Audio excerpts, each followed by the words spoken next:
سلامونه نیکي هیله او پندې هیله چې تاسو ټول راته روغ جوړ او د عافیت جامې په تنو سي. یو موضوع مې انتخاب کړې ده دا چې ډېره مهمه ده، زه مجبور یم چې دا راواخلم او هغه ده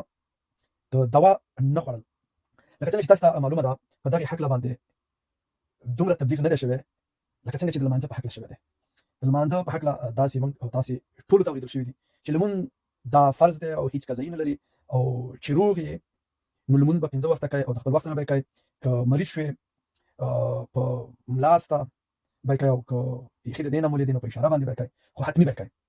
خو په دغې اړه کې موږ ته دومره یا داسې خبرې نه دي شوي لکه څنګه چې لازم دي.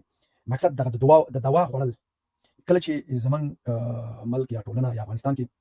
دغه کورنۍ او بیا تاسو ته ښه معلومات شته په دغې هکله کې چې زموږ او د ستاسې خویندې او میندې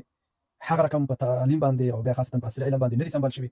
نو د هغوی مغز ته خبره ډېره په سختۍ سره کته کېږي او بیا یې ویلی شو بدبختانه بعضې کورنۍ هغوی له ځان سره نارینه هم په علم باندې سمبال نه لري، نو د دغې وجې نه بیا نو ډېر زیات مشکلات رامخته کېږي او هغه مشکلات یې ما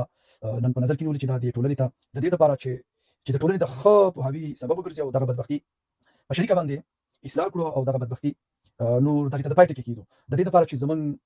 هغه مزدور کار او غریبه طبقه چې د خپلې حلالې نفقې دپاره حلال رزق کوي،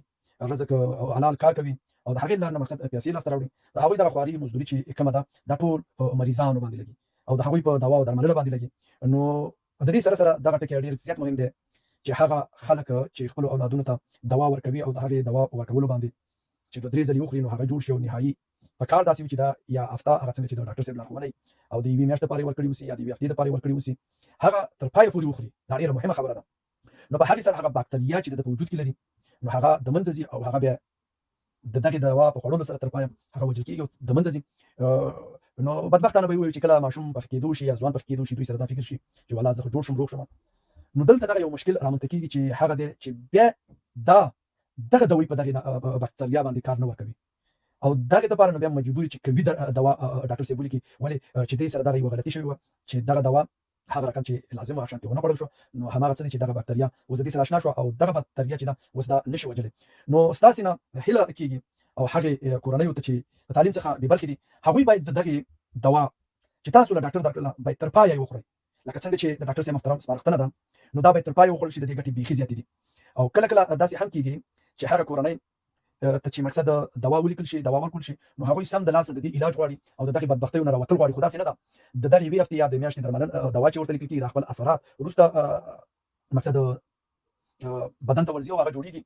نو بعضې شیان چې دي صبر او حوصله غواړي. نو په همدې خاطر باندې نور ډاکټرانو ته بل ډاکټر ته د دې تګ ضرورت نشته دی. ما په خپله هم داسې وخت لیدلی دي او د ډاکټرانو سره هم ناست شوی یم او د هغوی نه مې دا اورېدلي دي چې عجیبه ده کله کله داسې هم کېږي چې موږ خلکو ته دوا ورکړو په هغې سره ښه کېږي مګر دوی سم د لاسه عاجل غواړي چې دا ښه شي او داسې نه کېږي. نو دوی دا فکر کوي چې والله دا ډاکټر صحیح ډاکټر نه دی نو په هماغه حساب باندې یو بل ډاکټر ته ورشي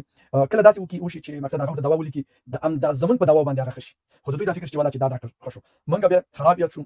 او هغه ښه یاد شي. او کله کله داسې هم کېږي چې زموږ دوا چې ده هغه داسې دوا ده چې موږ ماشومانو ته سم دوا کوي دوا نه ورکوو مقصد د هغوی وزن ته په کتو د هغوی عمر ته په کتو دوا ورکول کېږي. نو کله چې دا مقصد د لږ وخته ضرورت لري نو دوی لاړ شي والله زوی مې ښه نه شو پلانکي داسې یو بل ډاکټر ته یې بوځي هغه ورته د ظالم بچی ډېره غټه ستنه ووهي او درنه او وزن او دا ته ونکړو نو سم د لاسه ښه شي هغه بړاس یې وباسي خو هغه ستنه یا هغه دوا دومره قوي دوا چې د هغه دپاره ښه نه وي. نو دغه مشکلاتو ته په کتو باندې باید موږ او تاسې پوه شو او زه چې کوم خبرو ته راغلی وم هغه صرف او صرف همدا وه چې موږ باید